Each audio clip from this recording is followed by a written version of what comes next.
So in the last video, we talked about speed, seeing more claims per day. And you might have thought, yeah, but if I rush, I'm gonna miss something. And you're right, you absolutely will if you rush. And here's what happens when you miss something. You're probably gonna have to go back to the house. All right, let me ask you this. How many times in the last 6 months have you had to return to a property, not for a reinspection with a contractor, not to pick up an ITEL sample of siding, but because you needed one more measurement, one more photo, one more detail to close out your estimate? Maybe it was your fault. You were going too fast, you're running and gunning. Maybe it wasn't. The policy was also a model train enthusiast and you lost track of time and got derailed from your scoping workflow. Doesn't matter. Either way, you're getting back in your car and you're heading back to the house. And here's what that drive costs you. It's not just gas, it's not just time, it's the next claim you could have been working on instead. It's the fact that you're now turning a profitable claim into a claim that you're going to lose money on. So let's say you're making $500 on this claim. You've already spent a couple of hours on site, maybe a total of an hour driving, maybe another hour writing it up, and now you've got to go back. That's another hour of driving, another 30 minutes at the house, setting up your ladder to get that roof measurement, never mind the agonizing game of phone tag that this always generates. And what claim are you not working on while you're doing this? That next one that would have made you another $500. So the question isn't, how do I work faster? The question is, how do I document so completely the first time that I never have to go back? And that's where this kind of gets interesting. The fact that I literally would have to get into my car and go physically back out to the job site, at that point, you've erased all of your profit. If the tour cost is only $10 and I can do unlimited subsequent captures that come behind this $10, and I can create a photo report, which, by the way, if you break down your time as an IA, in order to administratively create your own photo report and take all of those photos and label it in the rooms that you're coming in after and telling the story and doing all of the extra things, that for sure costs you more than $10 to do from a time perspective. Now, let's talk about what complete documentation actually looks like, because I think there's a misconception about what we're actually talking about here. I think one of the biggest misnomers that people have about DocuSketch is that I have to order a sketch. It's in our name. People think I have to have the sketch. The sketch is the only time that I'm using DocuSketch. And as an adjuster, I'll tell you, that is the #1 failure point that you're going to be using with our technology.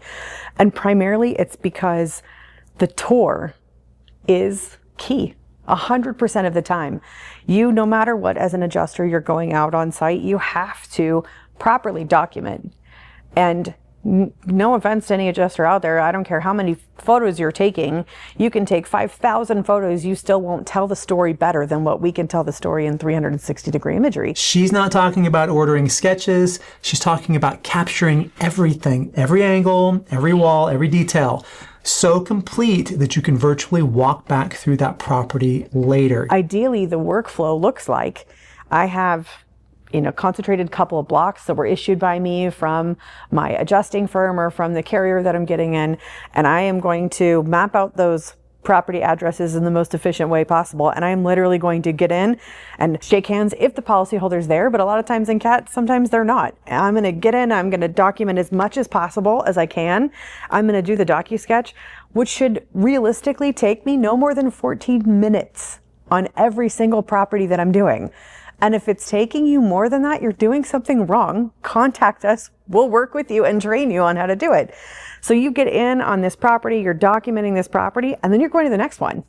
Because you've done so much documentation on this one on site within your 360, you're adding your notes, you're adding your scope at the same time, you're adding your estimating, things that you're going to forget, or maybe I'm going to need management approval on something, but you're documenting all of that into the file. And you can share that instantly. The second you upload it into the cloud, it is ready to help people make really quick, instant policyholder and claim decisions. It seems so dumb to not do a tour on every single property that you're walking into. So you never have to go back. You never have to question what was there. You're not wondering at 11:45 p.m. if you got the measurement. You're not hoping you photographed the serial number. You've documented everything, and now you can go back virtually and see exactly what you need. Now, what is this going to cost you? A tour, which is the complete 360 documentation, is $10. Okay, you heard Kimberly say it. Creating your own photo report manually costs you more than just $10 in time, and that's assuming that you don't have to go back to the house.